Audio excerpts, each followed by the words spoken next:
خۆی ئەگەر تەماشا بکەین مەسلەی لەشکرکێشی یاخۆت ئۆپەراسیۆنەکانی سوپای تورکیا مێژوێکی دووری هەیە لە باشووری کوردستان، یعنی پەیوەست نییە بە ئۆپەراسیۆنی دوو ڕۆژی ڕابردوو، بەڵکو ئەگەر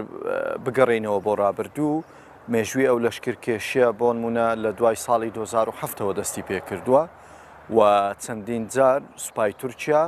هێرش و پەلاماری لە نێو خاچی هەرێمی کوردستان دژی گەریلاکانی پارتی کرێکارانی کوردستان پەکەکە ئەنجام داوە. بەڵام جیاواز لە ئۆپەراسیۆنەکانی ڕابردوو دەبینین هەز دەکرێت ئەم ئۆپەراسیۆنە زیاتر بڵین زیاتر بەرنامە بۆ داڕێژراوترە، زیاتر پلان بۆ داڕێژراوترە و زیاتر منەظەمترە، زیاتر ڕێکخراوترە بەراورد بە ئۆپەراسیۆنەکانی پێشتر. تەبیعی ئەم ئۆپەراسیۆنانەی کە ئەنجام دەدرێ بەر لە هەر شت زیان بە خەڵکی مەدەنی، بە خەڵکی سڤیل، بە کاسبکار، بە جوتیار، بە هاوڵاتی مەدەنی بەوانە دەگەێنرێ، بە تایبەتی لە ناوچە سنووریەکان. چونکە هەمومان دەزانین بەوەی کەوە لە هەر وەختێکدا لە هەر کاتێکدا هەر نائارامیەک لەسەر سنوور یاخود هەر ئالۆزیەک لە ناوچە سنووریەکان یاخود نزیک گوندە سنووریەکان یەکسانە بە بڵین تێکدانی ژیانی هاوڵاتیان، تێکدانی ژیانی گوندنشینان، ئالۆزبوونی ژیانی گوندنشینان. بێگومان ئەمەشە بێت تەمای ئەوەی کەوا مەسەلەن خەڵکی ئەم ناوچانە مەترسیان بکەوێتە سەر ژیانیان، مەترسیان لەسەر ژیانیان دروست دەبێ و ئەبێتە هۆی ئەوەی کەوا خەڵک لەو گوندانە نەمێنن بەڕاستی، چونکە شوێنانی کەوانە ئارامن خەڵک ناتوانێت ژیان تێیاندا بکات و ناتوانێت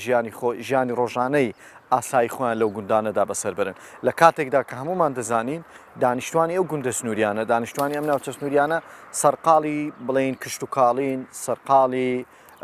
بڵین بەخێوکردنی سامانی ئاژەڵن، سەرقاڵی ئەو پیشانن کە پەیوەندی ڕاستە و خۆی بە بژێوی و بە ژیانیانەوە هەیە. بەڵام ئەوەی کە هەست پێ دەکرێت یاخود تێبینی دەکرێت تا ئێستا بڵین بڕیار بەدەستانی هەرێمی کوردستان هیچ هەڵوێستێکی فەرمیان ڕانەگەیاندووە لەسەر بڵین لەسەر ئۆپەراسیۆنەکانی سوپای تورکیادا و ئەوەی کە پەیوەستیشە بە کۆمەڵگەی مەدەنی یاخود بە ڕێکخراوەکانی مجتەمەعی مەدەنی بەڕاستی ئەوان ئەرچیان لەسەرشانە بەوەی کەوا دژی لەشکرکێشی سوپای تورکیا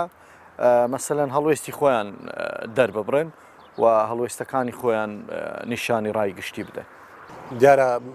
کۆنگرەی نەتەوەی کورد بە نسبەت گەلی کوردەوە زەڕورەتی مێژوویە، چونکە پێیوەستە بە دۆزی کردەوە. کورد لە هەر چوار پارچەدا دەبێت بیر لەوە بکاتەوە کەەوە لە چوارچەوەی کۆنگرەی نەتەوەیدا یەکگرتو بێت بۆی بتوانێت گوتارێکی سیاسی بەرامبەر بە وڵاتانی دراوسێ و وڵاتانی دەرەوەشتە بێت. پامێکی ڕوونیان هەبێت بۆی بتوانێت هەمویان یەک لەژێر چوارچەوەی یەک چەتردا کۆبوونەوە دوور لە بەرژەوەندی سیاسی و ئایدۆلۆژی و حزبەکانی خۆیاندا هەنگاو بنێن بە ئاراستەی یەکبوونی نەتەوەی کورد. گەلی کورد لە هەر چوار پارچەدا ئەگەر تەماشا بکەین لە باکوورەوە بە تایبەتی هەڵمەتەکانی شارەوانی و لێسەنەوەی حەسانە و گۆڕینی سەرۆک شارانەکان بە قیوم و لەشکریکێشەکانی سوپایی تورکیا بۆ ڕۆژ ئاوا و داگیرکردنی ئەفرین و واروایە لە ڕۆژهەڵاتیشەوە لە گرتن و لە سەردارەدانی چالاکوانانی مەدەنی سیاسی و لە باشووریشەوە ڕووداوەکانی دوای ڕێفراندۆم و